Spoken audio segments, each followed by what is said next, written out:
So what's the advice from the Battenberg brothers? Just get on with it. No Do advice. we give advice? I don't think it's absolutely become a counselling channel. No, I don't. For me personally, I'm 30, I have no excuses. I said I was going to be someone who probably wasn't going to have like a youth of success, but I was going to be a late bloomer, feel like. So you proved that. Exactly. I've proved that now. And now there is no, the limit on that has gone. That excuse of that, whatever I feel reason, I felt it was a wrong time, I needed to accumulate whatever I need needed to find your own space in the right place for you to operate, don't you? Because in certain circumstances you can have exactly the right person, but doing the right task and so on and so forth. But because they don't gel with their surroundings or the other people involved or whatever, it just doesn't happen. Yeah. So I think for something to happen, yes, the self-visualization in the first place, I am going to do this, is very important. But also, you can't map out exactly everything that's going to happen. Otherwise, you're constantly going to be disappointed. Absolutely, yeah. Which is, I suppose, where we are. Well, that's it. And you can take it, you could be, the people feel, if they are excuses or they don't get to do something, they can feel incredibly bad about themselves. Like, oh, I didn't do this, I'm such a terrible person. That doesn't need to happen either. You sort of, alright, you didn't do it, so whatever. Is it something happens or something doesn't? The excuses, they are, they could be good, they could be bad. Whoever wants to deem a good or bad excuse, it didn't happen, move on. If you want to do it again, try it again. Also, it's used as a term of abuse, so isn't it? Excuses, yeah. You are an excuse for a human being. Well, yeah, exactly. It doesn't have any really positive things, does it? There is no positivity with an excuse. Oh, excuses make me feel a lot better. It's like, oh, well, now that I know that it happened for that reason, I feel far better about the situation. You can clarify, can't it? But no, I think excuses. 5% maybe. Reasons, yes. Excuses, no, because there are no real excuses. Is that what we're saying? I don't know. Well, not necessarily. But being kind to yourself is not necessarily an excuse. It's not. I don't think it's particularly helpful. But you don't have to be self-harming with being tough on yourself, I don't think. No, either emotionally or physically, yeah. Absolutely. You just be determined. You don't have to think of any less. You can think even more of yourself for trying, at least. I think excuses are a good way if you could potentially feel bad about yourself. An excuse could make you feel better about yourself, I suppose, from an internal perspective, or for a short time be reassuring. Even though that changes absolutely nothing about reality, an excuse doesn't change reality, does it? It just brings something to light.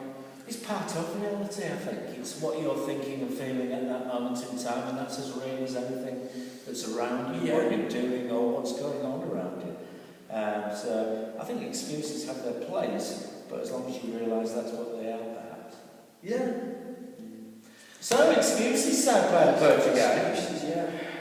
I've done it this week. I've done it. Oh, you've done it? I've done it. Now I've found a piece of paper, first time off.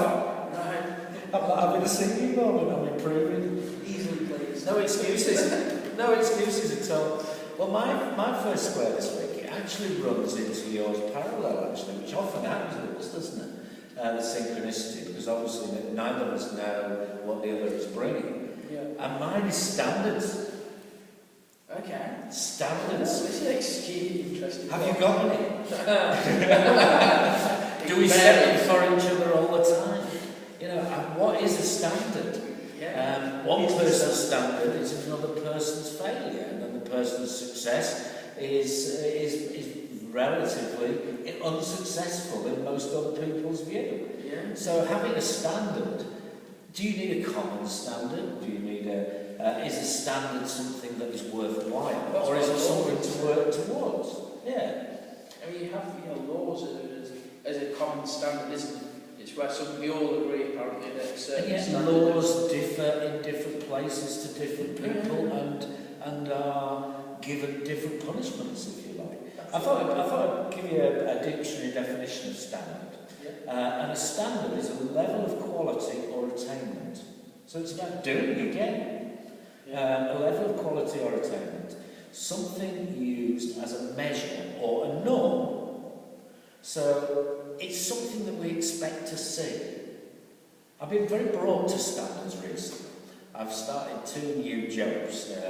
I've gone to become a sort of a barman in various local pubs and reinvented myself. And it's very interesting because a pub is very much a breathing, evolving thing at any given time. And without standards and without rules, procedures, regulations, ways of doing things, the norm, the whole thing goes to cock. Yeah. You know, it can't function in as good a way as it would do without standards. And very interestingly, the 2 people I'm working for have very different standards in different parts of their business. But the one thing that's very interesting across those is the amount of procedure that is placed within a standard in order to be able to evaluate it as you go along to see the success of it at the end. Yeah, absolutely. It stands so where you can keep it. So for sake of argument, this building is probably not meeting all the health and safety standards that we would accept in perhaps in a top quality office block, for example, or a public building. I mean, we've got permission to be here, but we're actually in an empty building with no water, no very little light and heat and things like that. And all those things are standards that people accept when they go, or expect when they go into a situation. Now, I'll give you a bit of an example. ISO, the standards kite mark. If you look at something when you're buying it, do you look to see where it's made, to see that it's made to a certain standard? Well, everyone's got different standards, haven't they? One person's standards are another person's, not caring. When you buy a house, everyone wants the same house. Does it have a view? Is it near the corner shop?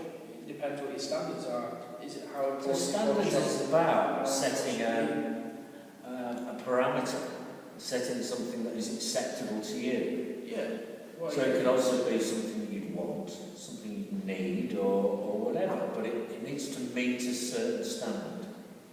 Yeah, I mean, well, again, it comes to your perception of things, doesn't it? So we all have our different acceptances, don't we? It's like, oh, that's acceptable, standard of hygiene, standard of, dress. Do we meet those? No. One day's time, we're on a share. Standards are subjective to anything else, aren't they? I mean, as you say, that laws even differ. You say they are those are the standards which are the most universal, common in society, but they differ from person. But your sexuality in this country is now a standard. The standard is that you accept people for who they are and who they fancy in life. Well, it's not everybody's standard. In Africa, you get killed for that same something that is standardly tolerated here. You have your life taken away. That's right. So, I mean, the standard is something you expect, but then you use standard for different ways of expressing other things. For example, if you put a flag up, you're putting up your standard.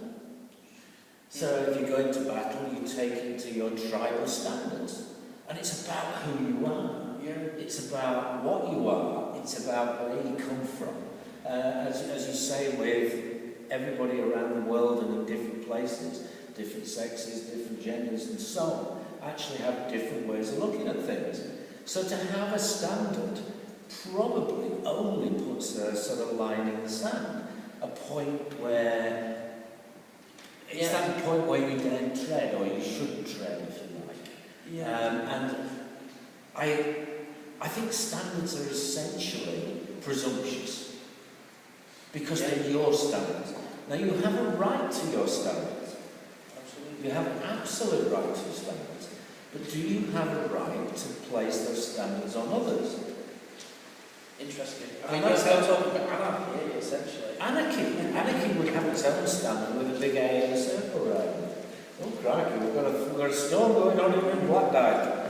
But we've got, if you have a standard in terms of the norm for you, I think what we have to realise is that that standard is not transferable to anybody else in anything, unless it is about safety. It is about what the consequences are of not meeting that standard. So for sake of argument, if you have your car outside, Volkswagen, they beg up on the standards, didn't they? Well, yeah. Because they'd set a standard emissions level. Yeah. And then they lied about it, they made excuses, they made reasons as to why they'd done it and so on and so forth, when in truth it was about making money. And they failed every standard. They failed the moral standard of lying to their customers. Well, safety, could you argue they hadn't broken any safety standards? It was a moral standard, wasn't it, that they were supposed to be upheld, but obviously they didn't think it Well, the was. safety standard was about the emissions. On the grounds we're trying to reduce the emissions, especially in built-up areas for the lead in petrol, the various emissions, the CO2 emissions, and everything, and all the footprint that goes with having a car. We set a low standard, or a high standard of essentially meeting that low standard, and Volkswagen, they just went bang straight through. Yeah.